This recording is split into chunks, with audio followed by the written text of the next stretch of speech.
Assalamu alaikum wa rahmatullahi ta'ala wa barakatuh.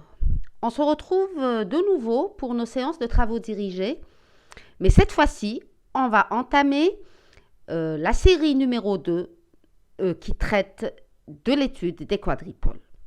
On commence donc par le premier exercice dont l'énoncé est comme suit.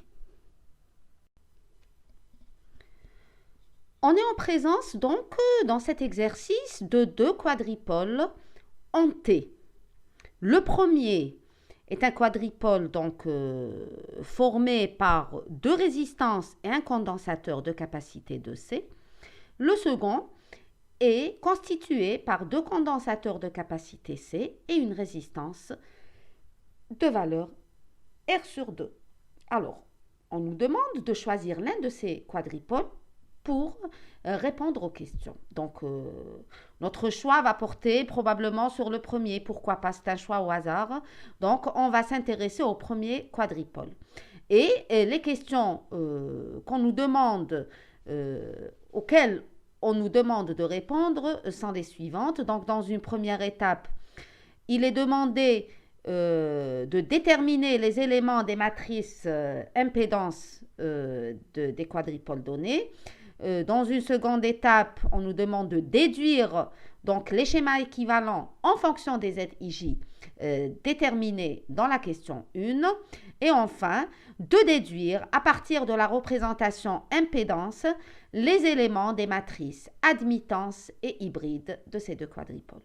Bien entendu, notre choix a porté sur le premier. On va se contenter de faire les calculs et de répondre à toutes ces questions concernant le premier quadripole. Le second, vous allez le faire chez vous, vous allez me l'envoyer et je vous corrigerai donc de suite votre exercice. Alors, sans plus tarder, on commence la résolution de notre exercice. Nous avons donc deux quadripoles en T. Donc, c'est un T, regardez, un T, voilà.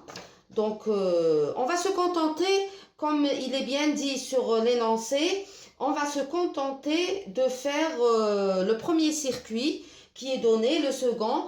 Vous allez le faire et vous allez me l'envoyer par email pour correction. Alors, on nous demande dans une première étape de calculer les éléments de la matrice impédance. Donc, nous avons un quadripole en T, comme on le voit bien, et on nous demande de déterminer les éléments de la matrice impédance. Alors, pour déterminer ces éléments ZIJ, il y a plusieurs façons. Donc, celle qu'on va adopter pour aujourd'hui, c'est utiliser les notions qu'on a appris en cours, c'est-à-dire les définitions de ces éléments. Parce qu'on peut facilement écrire les équations des mailles, identifier. Donc, ça peut être fait de plusieurs manières. Mais là, pour aujourd'hui, comme c'est le premier TD que vous allez faire sur ces quadripoles, et donc pour vous familiariser avec les définitions des éléments que nous avons donnés, il vaut mieux utiliser la méthode qui est propre au quadripole. Alors, dans n'importe quel exercice ou quel problème qui traite des quadripoles et de la détermination de leurs éléments impédance, hybride, admittance ou quoi que ce soit, donc il faudra toujours commencer par écrire le système d'équations du quadripole dans la représentation étudiée. Donc ici, on nous demande les paramètres impédance. Donc, la première des choses qu'on va faire, c'est écrire le système d'équations qui définit ces paramètres. Donc, le système d'équations, et je l'avais dit, il est propre au quadripole non chargé. C'est le quadripole non chargé. Donc, je vais écrire. Je sais que V1, c'est Z11, I1, plus Z12, I2. C'est la première des choses à écrire. V2 égale à Z21, I1, plus Z22, I2. Donc, si on nous avait demandé les paramètres YIJ, j'aurais écrit le système relatif au YIJ, c'est-à-dire I1 égale à Y11 V1 plus Y12 V2. I2 égale à Y2 1V1 plus Y2 2V2, etc. Donc, c'est ce système d'équations qui va nous servir de base de travail. Ça, c'est la première étape. Ensuite, après avoir écrit le système d'équations, on va observer notre quadripole. Il faut bien l'observer parce que quand il est passif, vous savez très bien qu'il y a des simplifications à faire. Alors, notre quadripole est constitué de 2 résistances et d'un condensateur. Donc, la nature de ce quadripole, elle est comment? Donc, le quadripole est comment? Est-ce qu'il est actif? Est-ce qu'il contient des sources à l'intérieur? Non. Donc, le quadripole est passif. Si le quadripole est passif, qu'est-ce que je déduis? Je déduis tout simplement que Zn2 serait égal à Z de 1. Donc, au lieu de déterminer Zn2 et Z de 1, je vais déterminer 1 et je déduis l'autre. Très bien.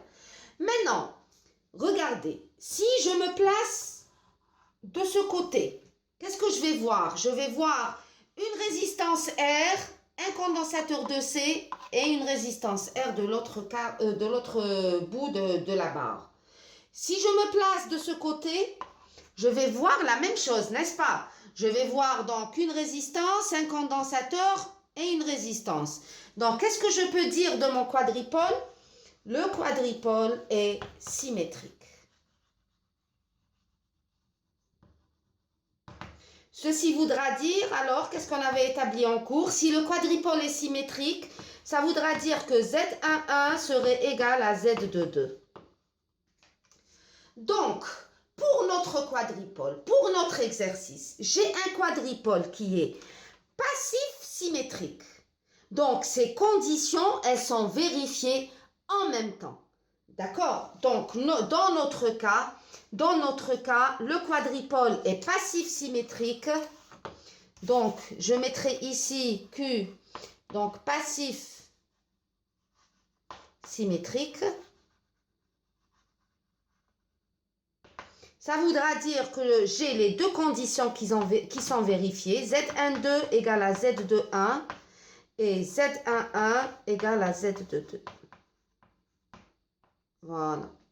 D'accord? Donc, j'ai les deux conditions qui sont vérifiées.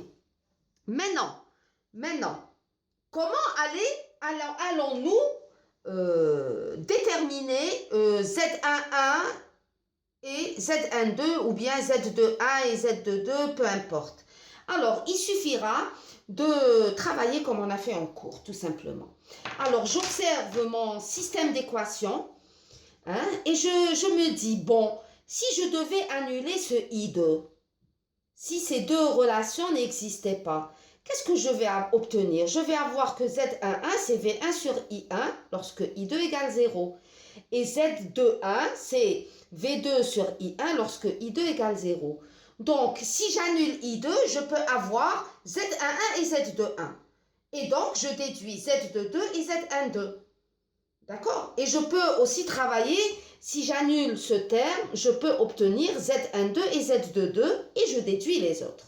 Donc, on va choisir l'un des cas. Par exemple, je choisis I2 égale 0. Donc, j'efface si vous avez écrit. Donc, si I2 égale 0, qu'est-ce que ça veut dire I2 égale 0? Ça veut dire que mon courant I2 est nul. Ça veut dire que la sortie est en circuit ouvert. Donc, I2 égale 0, je mets entre parenthèses sortie en circuit ouvert.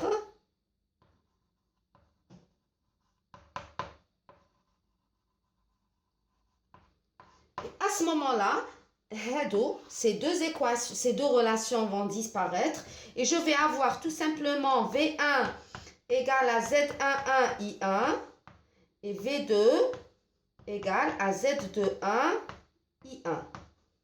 Et donc, je peux définir mon Z11 qui est égal, je déduis le deuxième, qui est égal à Z22 dans notre cas, et qui serait égal donc à V1 sur I1. Bien sûr, lorsque I2 est nul. Et je fais pareil pour Z de 1. Serait égal donc à Zn2, puisque le quadripôle est passif dans notre cas. Et ça serait égal à V2 sur I1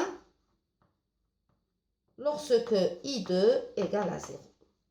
Donc là, c'est des relations qu'on a vues en cours et ça fait toujours bien de répéter puisque la répétition, comme on dit, c'est l'art de la pédagogie. Donc, j'ai défini mon Z11 qui est égal à mon Z22 et j'ai défini mon Z21 qui est égal à mon Z12. Et donc là, la deuxième étape, là, c'est littéral, hein, ça reste théorique. Il faudra appliquer cette définition sur notre circuit. Alors là, je vais effacer et on va déterminer ce qu'on vient de voir sur notre circuit. Donc, on avait dit qu'on travaillerait à I2 égale 0. Et donc, ici, sur mon schéma, je vais mettre I2 égale à 0. Et donc, si I2 égale à 0, je vais faire le bilan des courants dans mes branches. D'accord? Donc, ici, il n'y a pas de courant. Donc, la DDP aux bornes de R, elle est égale à 0. Et donc, mon V2, je le retrouve ici.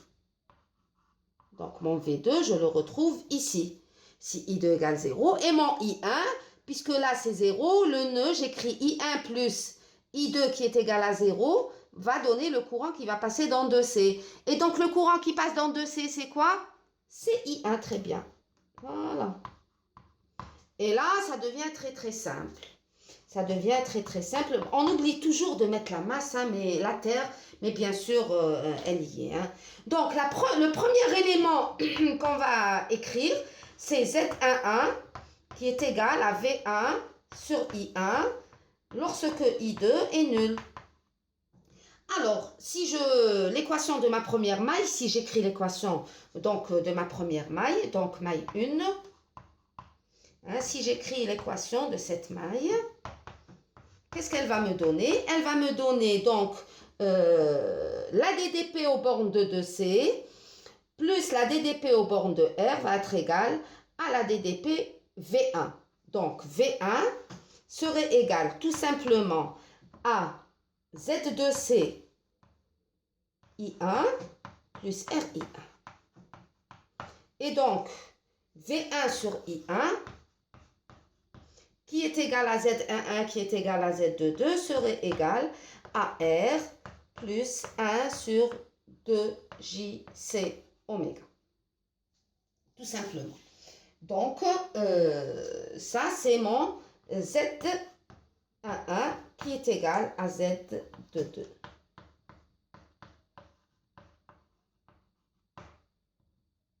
Voilà.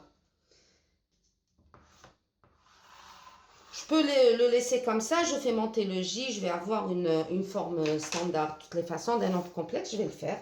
Pourquoi pas, il vaut mieux faire les choses dans les règles de l'art. Donc, si je multiplie par J, le numérateur et le dénominateur, je vais avoir moins J sur 2 fois RC, oméga. Voilà. Donc, ça, c'est mes deux premiers éléments. OK? Donc, est-ce que c'est compris? Si c'est bon, on passe aux deux autres éléments, toujours en mettant I2 égale à 0. Hein, c'est ça l'avantage, c'est de déterminer deux éléments avec le même circuit et dans les mêmes conditions. Donc, je peux effacer, d'accord? Donc, j'efface et je détermine les deux autres éléments qui sont Z21. Donc, Z21 qui est égal donc à V2 sur I1 avec I2 égale à 0. Et ce Z21, vu que le quadripôle est passif, ils vont être égaux. Z21, pardon, va être égal à Zn2, vu la passivité de mon circuit. Donc, comment je vais déterminer donc la relation entre V2 et I1? Elle est très simple dans notre cas. Regardez la branche du milieu. La branche du milieu, le courant qui parcourt le condensateur, c'est le courant I1. Et la DDP à ses bornes, c'est V2. Et donc, tout simplement, j'écris la loi d'Ohm sans plus. Donc, j'écrirai que V2 égale à Z de C, I1. Et c'est donc, de là, je tire que V2 sur I1 à I2 égale 0, égale à Zn2, égale à Z de 1, égale à quoi? Égale à 1 sur 2 JC oméga. Voilà. Et donc, les éléments de la matrice, on les a tous déterminés, Z11, Z12, Z21, Z22, et on peut l'écrire sous la forme d'une matrice. D'accord? Donc, je peux effacer. À ce moment-là, je peux écrire la matrice Z. La matrice Z de mon quadripôle, elle s'écrit ainsi. Donc, qu'est-ce que j'avais obtenu pour Z11? Donc, c'était R moins J sur 2 C oméga.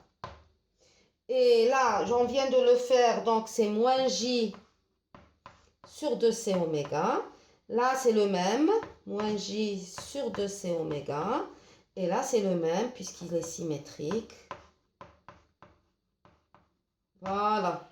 Donc, on peut dire que Hado, c'est les mêmes, hein, puisqu'il est passif. Et ceux-là, ces deux-là, c'est les mêmes, puisqu'il est symétrique. Donc, voilà. J'espère que vous avez bien compris la détermination des éléments ZIJ à partir de leur définition et non pas à partir de l'analyse générale d'un réseau. Parce que je vous avais dit, vous auriez pu écrire l'équation de cette maille qui va vous donner V1 en fonction de I1 et I2, l'équation de cette maille qui va vous donner V2 en fonction de I1 et I2, et vous allez arranger ces deux équations des deux mailles, l'identifier au système du quadripôle, et par identification, vous allez déduire tous les ZIJ. Donc, vous pouvez essayer de le faire. Ça vous fera un petit exercice en plus. Et donc, on passe à la deuxième question de notre exercice.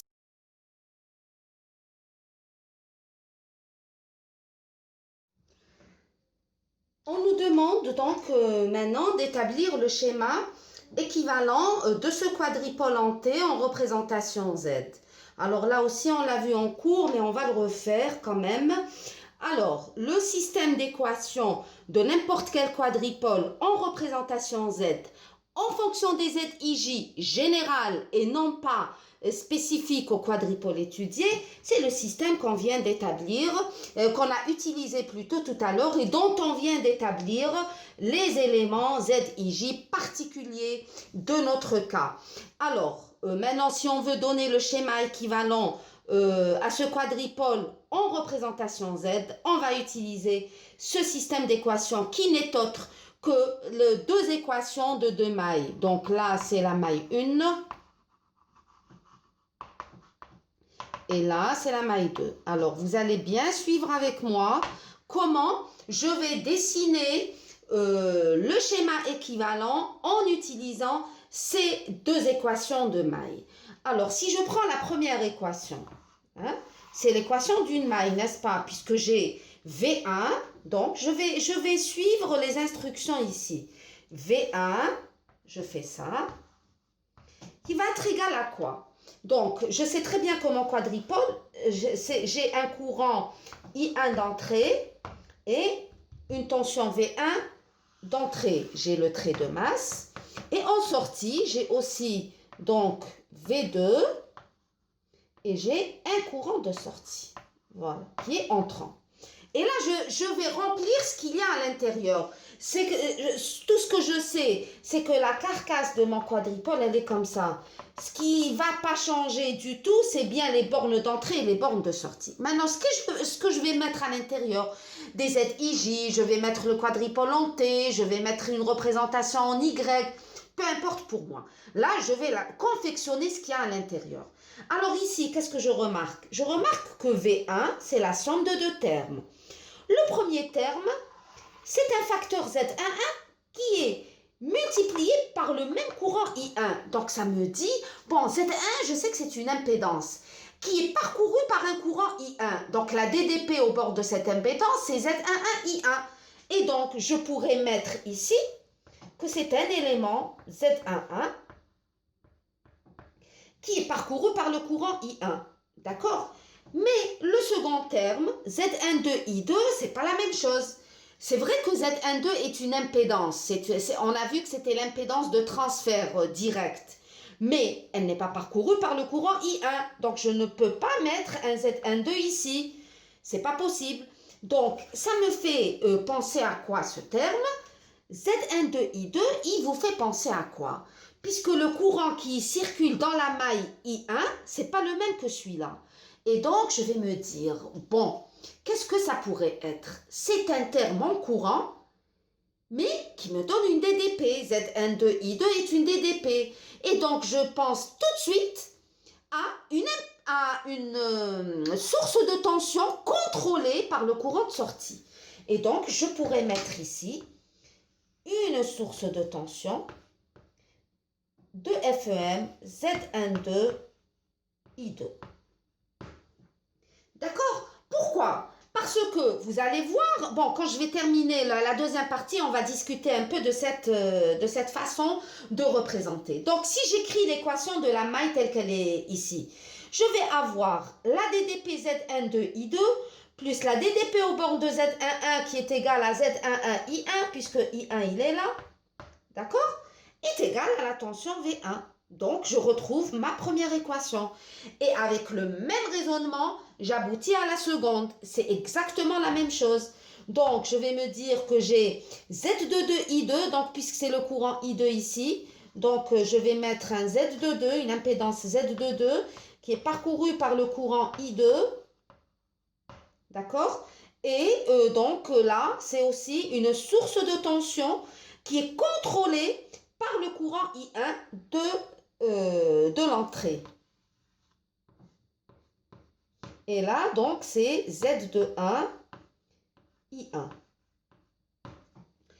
Alors, ces deux sources de tension, elles sont très très bien justifiées. Pourquoi? Parce que vous remarquez qu'ici, j'ai le vide. Donc, je n'ai aucune relation entre l'entrée et la sortie. Alors, l'information de l'entrée ramenée à la sortie et l'information de la sortie qu'on ramène à l'entrée, elles sont assurées par quoi?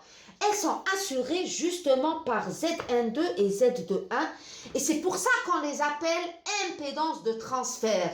C'est le transfert de l'information, puisque là, j'ai une ouverture. Je n'ai aucune relation entre l'entrée et la sortie. La relation qui existe entre l'entrée et la sortie, elle est assurée par ces deux éléments, Z12 et Z21. D'accord? Donc, le quadripôle initial, il n'y avait pas d'ouverture, c'était un T. Et là, je mets deux blocs, un à l'entrée et un à la sortie. On va se dire, mais qu'est-ce que ça veut dire? Qu'est-ce qui lie l'entrée à la sortie? Eh bien, c'est les informations qui sont transférées par les impédances de transfert Z12 et Z21 par le biais de ces sources de tension contrôlées par les courants. Une fois le courant d'entrée et une autre fois le courant de sortie. Et ainsi, donc, on a terminé avec la deuxième question de notre exercice. Alors, on passe à la troisième question, donc, dans laquelle on nous demande de déduire les paramètres YIJ et les paramètres HIJ à partir des ZIJ. On commence par les YIJ. Alors, puisqu'on est dans un cas particulier de notre quadripôle en T symétrique, et donc je sais que mon quadripôle est passif symétrique, donc c'est comme on a dit en cours, s'il est passif symétrique, donc ce qui est valable pour les ZIJ est valable pour les YIJ, c'est-à-dire que Y11 égale à Y22 du fait qu'il est symétrique et YN2 égale à Y21 du fait qu'il est passif. Et donc, on ne va pas déterminer tous les éléments, on va déduire Y11 et YN2 2,1 par exemple et on déduit les deux autres. Alors, comment va se faire cette déduction? Alors, on va écrire les équations de notre quadripôle en représentation impédance. Alors, les équations, on les a écrites tout à l'heure. Donc, c'est V1 qui est égal à Z11I1 plus Z12I2. Et V2 égale à Z de 1 I1 plus Z de 2 I2. D'accord? Par ailleurs, en représentation Y, comment s'écrive mon système? Comment il s'écrit? J'écris que I1, c'est Y11. Il faut les connaître, hein, ces systèmes. Hein. Ça doit se faire automatiquement. Donc, plus yn2 V2 et I2 égale à y de 1 V1 plus y de 2 V2. Donc, on va essayer d'établir ce système d'équations à partir du premier. Alors, comment on va procéder? Alors, il suffit tout simplement de tirer, parce que là, si je veux écrire I1 en fonction de V1 et de V2, hein, si je veux écrire ça, qu'est-ce que je vais faire? Bon, je vais me dire ici, dans la première équation, j'ai V1, j'ai I1, j'ai I2. Donc, qu'est-ce qui me... L'intrus. L'intrus, c'est quoi dans cette première équation par rapport à celle-là? L'intrus, c'est I2. D'accord? Donc, qu'est-ce que je vais faire? Je vais tirer I2 à partir de la deuxième équation et je vais l'injecter dans la première. Donc, I2 à partir de la deuxième équation, c'est égal à quoi? I2 serait égal à V2 moins Z de 1 I1 sur Z de 2. D'accord? Donc, ce I2 que je viens d'obtenir, je vais l'injecter ici. Je vais l'injecter dans la première équation et ensuite, je vais tirer I1 en fonction de V1 et de V2. Alors, allons-y. Et j'ose espérer que vous avez vos cahiers sous les yeux, vos stylos en main et vous allez développer le calcul avec moi. En cas d'erreur, vous allez me la signaler, bien entendu. Donc, j'efface ici. J'efface et je remplace. Donc, je vais avoir V1 qui serait égal à quoi? V1 serait égal donc à Z11 I1, ça ne change pas, plus Z12 et je remplace le nouveau I2 qui est égal à V2 moins Z21 I1 divisé par Z22. D'accord? Et donc, qu'est-ce que je vais avoir? Je vais développer tout simplement. Je vais développer. Je laisse le système, celui-là, je vais le laisser. Et donc là, en développant, je vais avoir donc V1 égale à Z11 I1. Je ne vais pas sauter d'étape hein, en cas de problème. Plus Zn2 sur Z22 V2 moins Zn2. Bon, je vais le faire dans le cas général, puisque Z12, je sais que dans notre cas particulier, Zn2 égale à Z de 1, mais je vais le laisser comme ça dans le cas général. Ensuite, on va faire la particularité. D'accord? Donc, et là, c'est I1. Voilà. D'accord? Et donc, je vais mettre I1 en facteur, je vais le transposer de l'autre côté et tirer I1 en fonction de V1 et de V2. Donc là, je peux effacer puisque on n'a plus de place quand même. Et donc, si je tire, je laisse V1 ici, je transpose le terme en V2, comme ça. Et je mets en facteur le I1 ici. Donc, il va me rester Z11 moins... Donc, Z12, Z21 sur Z22. Voilà. On tire donc I1 en fonction de V1 et V2. Donc, I1 va s'écrire comme suit. Donc, c'est V1 sur ce facteur.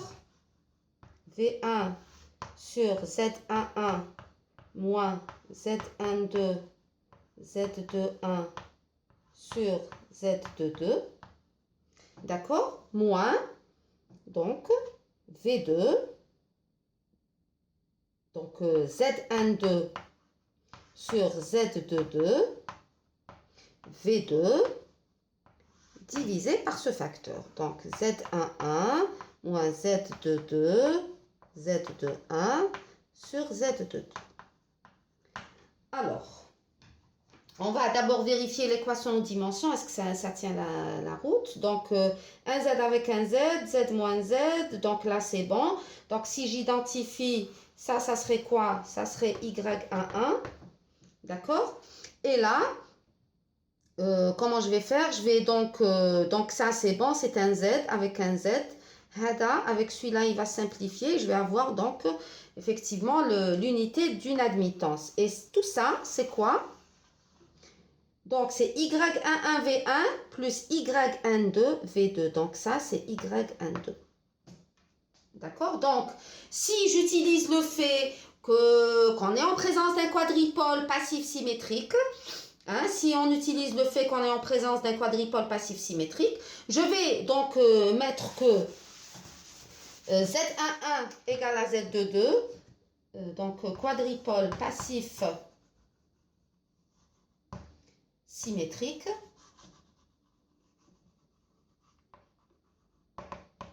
Donc, Z11 égale à Z22 et Z12 égale à Z21. Et à ce moment-là, je remplace ici. Donc, je vais avoir Y11, il serait égal à quoi? Il serait égal aussi à Y22, puisque c'est un quadripôle passif symétrique. Et là, je remplace. Donc là, ça sera un Z1 carré. Et là, ça sera un Z11 carré. Et le Z11, il va monter en haut. Donc, je vais avoir Z11 sur Z11 carré moins Z12 au carré. Donc ça, c'est pour Y11, Y2. Et maintenant, on va faire la même chose pour Y12 qui est égal à Y21 et qui serait égal, donc on va simplifier ici. Donc si je réduis au même dénominateur ici, ce Z22, pardon, il va disparaître avec celui-là. Et je vais avoir donc Z12, donc c'est moins Z12 que divise Z11 carré moins Z12 au carré. Voilà. Et là, j'ai déterminé donc les éléments de la matrice admittance en fonction des éléments de la matrice impédance. Maintenant, pour trouver les YIJ en fonction des éléments du circuit, il suffit de remplacer Z11 et Z12 par leurs expressions. Et donc, ma matrice Y serait égale tout simplement à ce qui suit. Donc, Z11 sur Z11 carré moins Z12 carré. Et là, c'est moins Z12 sur Z11 au carré moins Z12 au carré. Là, je vais avoir la même chose que ça. Donc, moins Z12 sur Z11 carré moins Z12 carré. Et Z11 sur Z11 au carré moins Z12 au carré.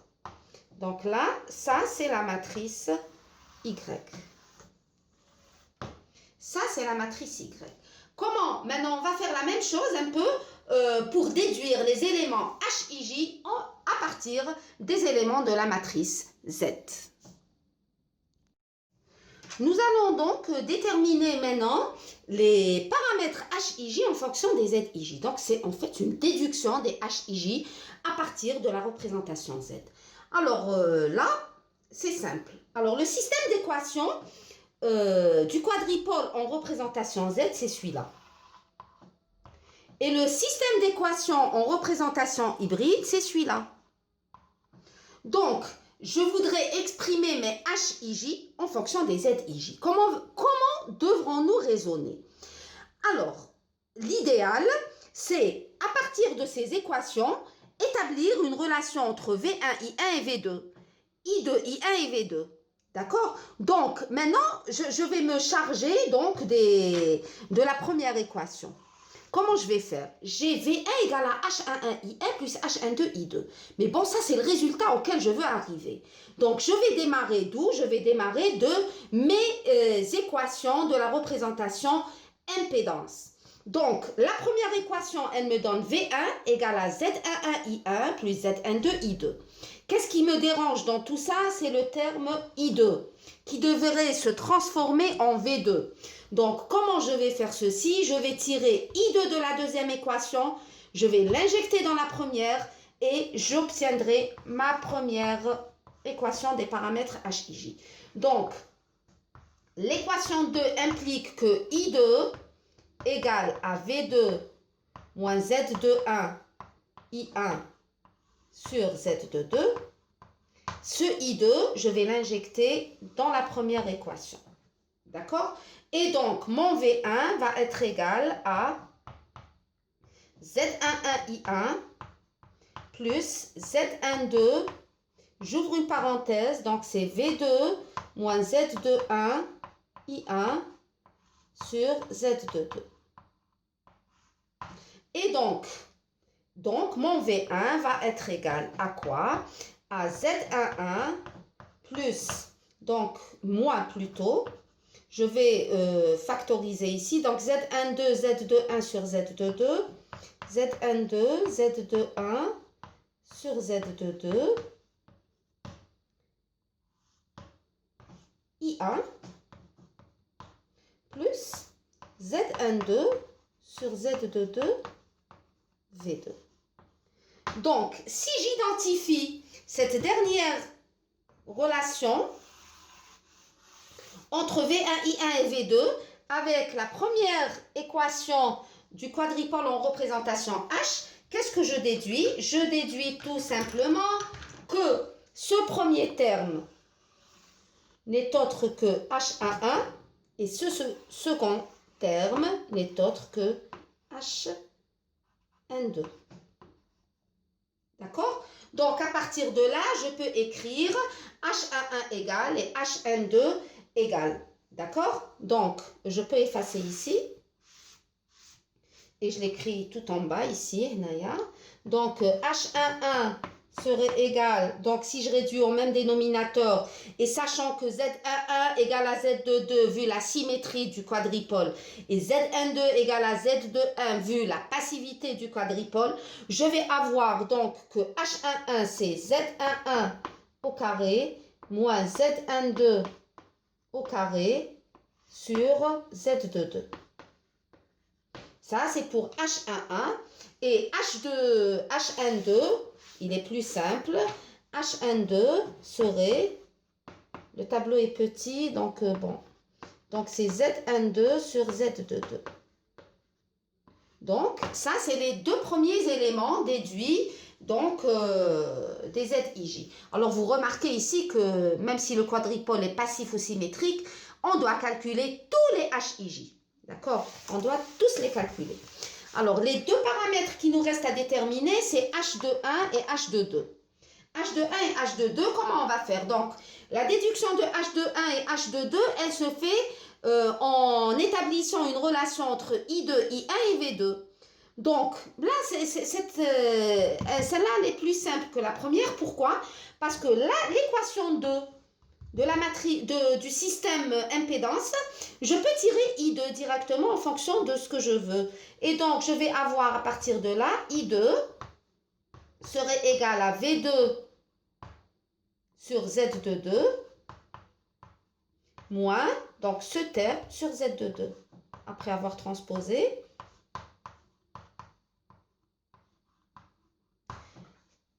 pardon, I1 ici. Et donc là, si j'identifie cette expression, si je l'identifie avec celle-là, je vais avoir tout simplement que H21, c'est ce terme, et H22, c'est 1 sur Z22. D'accord? Et donc, je complète mes éléments. Je complète. Donc, H21, c'est quoi? C'est moins Z21 sur Z22. Et H22, c'est tout simplement 1 sur Z22. Et donc, la matrice H, si vous avez terminé d'écrire, je vais effacer.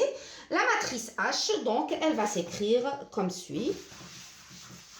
Donc, la matrice H, en fonction des éléments HIJ serait donc Z11 carré moins Z22 carré sur Z22,